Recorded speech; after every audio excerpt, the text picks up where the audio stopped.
नमस्कार दोस्तों, आज के इस वीडियो में हम देखेंगे विनोबा भावे यूनिवर्सिटी हजारीबाग में सेमेस्टर 2 साइबर डिफेंस का मॉड्यूल 3 देखेंगे। इसके पिछले वीडियोस में हमने मॉड्यूल 1 और मॉड्यूल 2 को कंप्लीट कर रखा है। आज के इस वीडियो में हम मॉड्यूल 3 का पहला टॉपिक जो है आपका सिलेबस में इंट्रोडक्शन टू मोबाइल फ़ोन्स, इसको हम लोग डिटेल में देखेंगे और इससे रिलेटेड जो भी क्वेश्चन आपके एग्ज़ाम में पूछे जाएंगे इस पर भी हम लोग चर्चा करेंगे। साइबर डिफेंस का लेक्चर नंबर 6 है। इससे पहले लेक्चर 1, 2, 3, 4 और 5 में मॉड्यूल 1 और मॉड्यूल 2 पूरा कंप्लीट हमने करा रखा है। तो यदि आप मॉड्यूल 1 और मॉड्यूल 2 को नहीं देखे हैं तो आपको आई बटन में लिंक मिल जाएगा और हमने डिस्क्रिप्शन बॉक्स में भी लिंक दे रखा है, तो वहाँ से जाके आप मॉड्यूल 1 और मॉड्यूल 2 को कंप्लीट देख सकते हैं। चलिए हम लोग मॉड्यूल 3 का पहला टॉपिक करते हैं, इंट्रोडक्शन टू मोबाइल फ़ोन। इसका हम लोग आज पूरा ओवरव्यू करेंगे और जब आपका मॉड्यूल 3 पूरा कंप्लीट हो जाएगा तो मॉड्यूल 3 से आपसे जो भी क्वेश्चन पूछे जा सकते हैं ये सारे क्वेश्चन का हम लोग डिटेल एनालिसिस करेंगे, जो आपके एग्ज़ाम के पॉइंट ऑफ व्यू से काफ़ी इंपॉर्टेंट रहेंगे। चलिए हम देखते हैं सबसे पहले मोबाइल फ़ोन्स, इसका ओवरव्यू सबसे पहले देखते हैं हम लोग। दोस्तों, mobile phones have become an essential part of our daily life. Initially they were used for communication, but with rise of smartphones they have become multifunctional device used for browsing the internet, social media, gaming, shopping, banking and even office work etc. Smartphones have revolutionized the technological world। मतलब दोस्तों कि mobile phone आजकल हमारे दैनिक जीवन का अभिन्न हिस्सा बन चुका है। पहले ये केवल संचार के लिए उपयोग होते थे, मतलब सिर्फ बात करने के लिए हम लोग मोबाइल फ़ोन का यूज़ करते थे, लेकिन स्मार्टफोन के आने के बाद ये कई कार्यों के लिए इस्तेमाल होने लगे। जैसे आप देख सकते हैं इंटरनेट के लिए, इंटरनेट ब्राउजिंग के लिए, सोशल मीडिया के लिए, गेमिंग, शॉपिंग, बैंकिंग और ऑफिस वर्क के लिए मोबाइल फ़ोन हमारा काफ़ी काम आसान कर दिया है। जहां पहले हम लोग मोबाइल फ़ोन का यूज़ सिर्फ बात करने के लिए, संचार करने के लिए करते थे, वही आज मोबाइल का हमारे दैनिक जीवन का एक अहम हिस्सा बन गया है, जिससे हम लोग इंटरनेट चलाते हैं, सोशल मीडिया और भी जितने ऑनलाइन काम हो सकते हैं सारे घर बैठे हो जाते हैं मोबाइल फ़ोन की वजह से। स्मार्टफोन ने तकनीकी दुनिया में एक क्रांति ला दी है। आप देख सकते हैं किस तरह स्मार्टफोन से हम घर बैठे ही कितने काम कर सकते हैं। इसके बाद हम लोग बात करते हैं टाइप्स ऑफ मोबाइल फ़ोन्स, क्योंकि आपका मॉड्यूल 3 में जो आपको पहला टॉपिक है इंट्रोडक्शन टू मोबाइल फ़ोन्स, तो हम लोग मोबाइल फ़ोन का पूरा ओवरव्यू करेंगे। जो भी आपको मोबाइल फ़ोन से टॉपिक बन सकते हैं और क्वेश्चन पूछे जा सकते हैं, इन सारे टॉपिक्स पे हम लोग डिटेल एनालिसिस करेंगे। दोस्तों, हमने यहाँ इंग्लिश और हिंदी दोनों में दे रखा है, तो आप जिसमें भी चाहें उसमें उत्तर लिख सकते हैं और आप इस PDF को हमारे टेलीग्राम चैनल वीडियो अपडेट से डाउनलोड कर सकते हैं। चैनल का लिंक आपको डिस्क्रिप्शन बॉक्स में मिल जाएगा, तो वहाँ से आप टेलीग्राम चैनल को ज्वाइन कर लें ताकि आप PDF को और भी अच्छी तरह से पढ़ सकें। आइए हम लोग बात करते हैं टाइप्स ऑफ मोबाइल फ़ोन्स। यहाँ पे देख सकते हैं, यहाँ पे इंग्लिश में दिया गया हुआ है और हमने यहाँ इसका सेम चीज़ हिंदी में भी टाइप कर रखा है। तो सबसे पहले हम लोग मोबाइल फ़ोन का फीचर के बारे में बात करते हैं। ये साधारण फ़ोन होते हैं जिनमें कॉलिंग, मैसेजिंग और कुछ बेसिक ऐप्स जैसे सीमित फीचर्स होते हैं। ये इंटरनेट या एडवांस्ड एप्लीकेशन को सपोर्ट नहीं करते हैं। फीचर्स फ़ोन एक साधारण फ़ोन होते हैं दोस्तों, जिसमें हम लोग सिर्फ कॉलिंग कर सकते हैं, मैसेज कर सकते हैं और कुछ बेसिक ऐप्स होते हैं जैसे सीमित फीचर्स होते हैं, उसमें हम लोग उसमें बहुत एडवांस काम नहीं कर सकते हैं, तो ये फीचर फ़ोन के अंतर्गत आते हैं। और दूसरा है स्मार्टफोन। ये फ़ोन एक ऑपरेटिंग सिस्टम जैसे एंड्रॉयड या iOS पर काम करते हैं और इंटरनेट कनेक्टिविटी, ऐप्स और मल्टीमीडिया फीचर्स जैसे गेमिंग हो गया, बैंकिंग और संचार को सपोर्ट करते हैं। जो हम लोग अभी यूज़ करते हैं, जिस मोबाइल से भी आप देख रहे हैं, ये एक स्मार्टफोन है जिसमें एंड्रॉयड या फिर iOS पर काम करता है ये, जिससे हम लोग इंटरनेट कनेक्टिविटी, ऐप्स और मल्टीमीडिया फीचर जैसे गेमिंग, बैंकिंग और संचार को सपोर्ट करता है, जिससे हमारा काम बहुत ही आसान हो जाता है फीचर फ़ोन के मुकाबले। आइए बात करते हैं basic features of mobile phones. Basic features of mobile phones में आ जाता है आपका touch screen, operating system, connectivity, cameras, sensors. देख सकते हैं हमने हिंदी इंग्लिश दोनों में दे रखा है, तो वीडियो को पॉज करके इंग्लिश को भी पढ़ सकते हैं और हिंदी को भी पढ़ सकते हैं। आइए हम हिंदी को डिस्कस करते हैं। दोस्तों, टच स्क्रीन आजकल के स्मार्टफोन में टच स्क्रीन होती है, जिससे यूजर्स आसानी से डिवाइस के साथ इंटरेक्ट कर सकते हैं। हमने यहाँ हर चीज़ को बहुत ही सिंपल लैंग्वेज में दे रखा है ताकि आप एग्ज़ाम में रिलेवेंट चीज़ें लिख सकें और पॉइंट वाइज लिख सकें, क्योंकि लिखना बहुत लिख भी देंगे तो फ़ायदा नहीं है जब तक आप पॉइंट वाइज पॉइंट नहीं लिखिएगा तब तक। इसके बाद है ऑपरेटिंग सिस्टम, जिसे हम लोग OS बोलते हैं। ऑपरेटिंग सिस्टम जैसे एंड्रॉयड या iOS हो गया आपका, फ़ोन के कार्यों और ऐप्स को मैनेज करता है। जैसे आपको पूछ दिया जाए कि एंड्रॉयड या iOS मतलब किस तरह से कार्य करता है, ये मोबाइल में इसको क्यों उपयोग किया जाता है, तो आप ये सारे पोर्ट्स को लिख सकते हैं। ऑपरेटिंग सिस्टम जैसे एंड्रॉयड या iOS फ़ोन के कार्यों और ऐप्स को मैनेज करता है।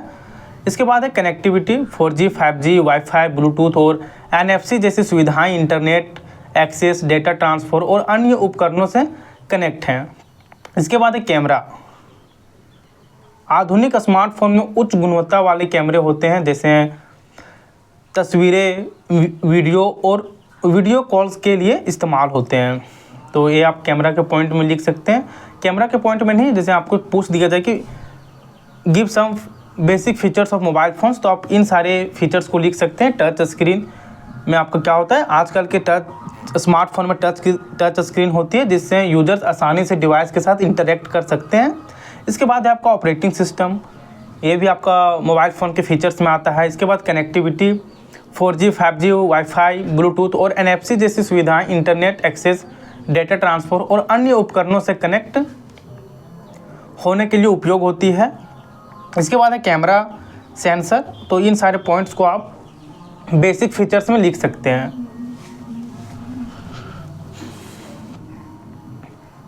आइए बात करते हैं mobile phones evolution. Mobile phones का एवोल्यूशन कहाँ से हुआ और कैसे हुआ, इन सारे चीज़ों पे हम लोग चर्चा करते हैं।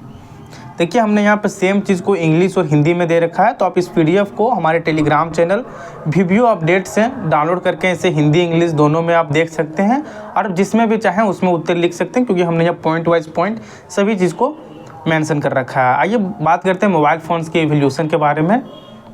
सबसे पहले तो 1G का एवोल्यूशन हुआ। मोबाइल फ़ोन का पहला जनरेशन था 1G, जो केवल वॉइस कॉल को सपोर्ट करता था और बहुत भारी होता था। हम लोग जब छोटा था उस टाइम देखे होंगे कीपैड वाला फ़ोन आता था, तो वो देखते होंगे बहुत भारी होता था, और उसमें हम लोग सिर्फ कॉल वगैरह कर सकते थे और मैसेज आता था तो बस वो देख सकते थे, और तो ये 1G था। इसके बाद 2G का एवोल्यूशन हुआ। इसमें डिजिटल सिग्नल का इस्तेमाल हुआ, जिससे SMS, टेक्स्ट मैसेजिंग और बेहतर कॉल क्वालिटी का फ़ायदा मिला। इसके बाद 3G आया। इसने मोबाइल इंटरनेट, वीडियो कॉल्स और तेज़ ब्राउजिंग की सुविधा प्रदान की है 3G। तो आप इन सारे पॉइंट्स को याद रखें कि कौन सा एवोल्यूशन ने इंटरनेट, वीडियो कॉल्स और तेज़ ब्राउजिंग की सुविधा प्रदान की थी, तो आप वहाँ पे 3G लिख सकते हैं। इसके बाद है 4G। 4G ने तेज़ इंटरनेट स्पीड दी, जिसने HD वीडियो स्ट्रीमिंग, गेमिंग और तेज़ डाउनलोडिंग की सुविधा मिली, क्योंकि इंटरनेट की सुविधा तो 3G में ही आ गई थी, लेकिन उतना फास्ट नहीं था जिससे हम लोग कोई भी चीज़ को आसानी से डाउनलोड कर सकते थे। लेकिन जब 4G आया, 4G ने तेज़ इंटरनेट स्पीड दी, जिससे HD वीडियो स्ट्रीमिंग, गेमिंग और तेज़ डाउनलोडिंग की सुविधा मिली। इसके बाद है 5G। यह सबसे नई तकनीक है जो और भी तेज़ इंटरनेट स्पीड और कम लेटेंसी प्रदान करती है, जिससे IoT मतलब इंटरनेट ऑफ थिंग्स का सपोर्ट मिलता है। जब से 5G आया तो ये 4G के मुकाबले और भी फास्ट काम करता है। तो यही है मोबाइल फ़ोन्स का एवोल्यूशन। इसके बाद हम लोग बात करते हैं mobile phones and cyber security.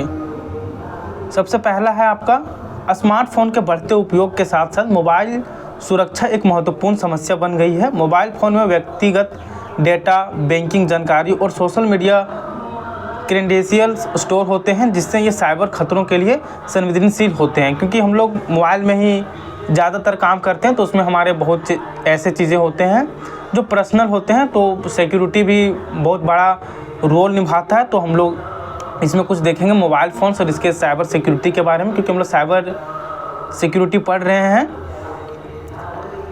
तो हम लोग मोबाइल फ़ोन्स का साइबर सिक्योरिटी के बारे में बात करेंगे। सबसे पहला है मेलवेयर और वायरस। इसमें होता है दोस्तों, स्मार्टफोन को वायरस, ट्रोजन जैसे मेलवेयर से प्रभावित किया जा सकता है, जो फ़ोन को नुकसान पहुंचा सकते हैं और व्यक्तिगत डेटा चुरा सकते हैं। इसके बाद है फिशिंग अटैक। साइबर अपराधी अक्सर फर्जी ईमेल,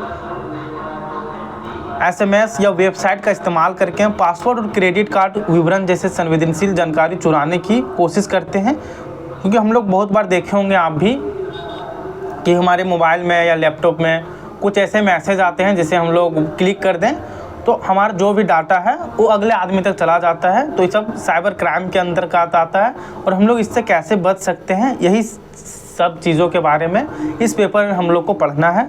इसके बाद है डेटा इंक्रिप्शन। आधुनिक स्मार्टफोन उपयोगकर्ता डेटा की सुरक्षा के लिए एन्क्रिप्शन का यूज़ करते हैं, जिससे यह अनधिकृत व्यक्तियों के लिए व्यक्त हो जाता है।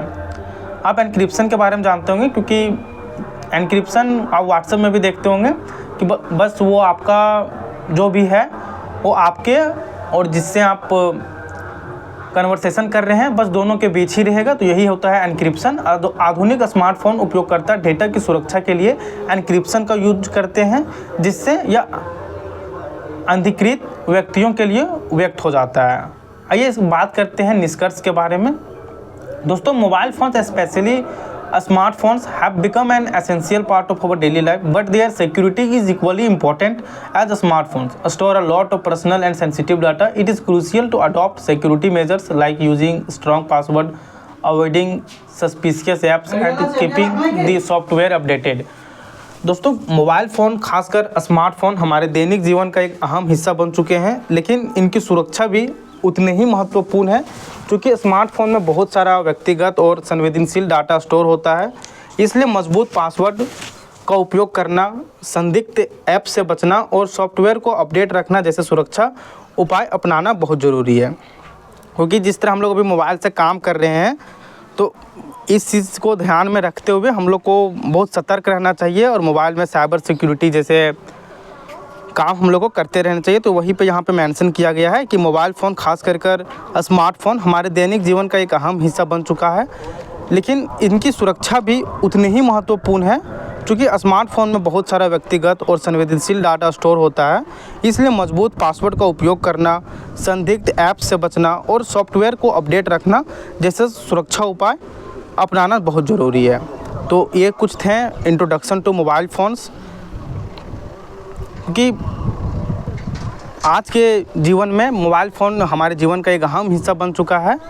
हम बहुत सारे काम ऐसे हैं जैसे बैंकिंग से रिलेटेड, एजुकेशन से रिलेटेड सारे काम हम लोग आजकल मोबाइल से कर रहे हैं। तो मोबाइल में सिक्योरिटी लगाना बहुत ही अति आवश्यक है ताकि हम लोग बाहर के खतरों से बच सकें। तो दोस्तों, आज की वीडियो में इतना ही। आपको बता दें कि यदि आप सेमेस्टर 2, सेमेस्टर 3 में और भी अच्छे से पढ़ाई करना चाहते हैं तो आप हमारा एप्लीकेशन धनबाद मैथ्स एकेडमी को अभी प्ले स्टोर से डाउनलोड कर सकते हैं। हम यहाँ ना केवल VVU हज़ारीबाग का बल्कि झारखंड के सभी यूनिवर्सिटीज़ के लिए डेडिकेटेड कोर्सेज़ करवाते हैं, जैसे आपका VBMQ धनबाद हो गया, SKMU Dumka, Ranchi university, Kolhan university, DSPMU university और NPU पलामू। इन सारी यूनिवर्सिटीज़ के लिए डेडिकेटेड कोर्सेज़ है। यदि आपके कोई भाई बहन या दोस्त इन झारखंड की किन्हीं भी यूनिवर्सिटीज़ में है और अच्छे से पढ़ाई करना चाहते हैं तो आप उन्हें हमारा एप्लीकेशन धनबाद मैथ्स एकेडमी के बारे में ज़रूर बताएँ ताकि वे अपने पढ़ाई को और भी बेहतर कर सकें। और आप हमारे टेलीग्राम चैनल VVU अपडेट से जुड़ना ना भूलें क्योंकि हम वहाँ पर आपकी यूनिवर्सिटी से रिलेटेड सारे अपडेट्स तुरंत देते हैं और स्टडी मटेरियल्स भी प्रोवाइड करवाते हैं। धन्यवाद दोस्तों।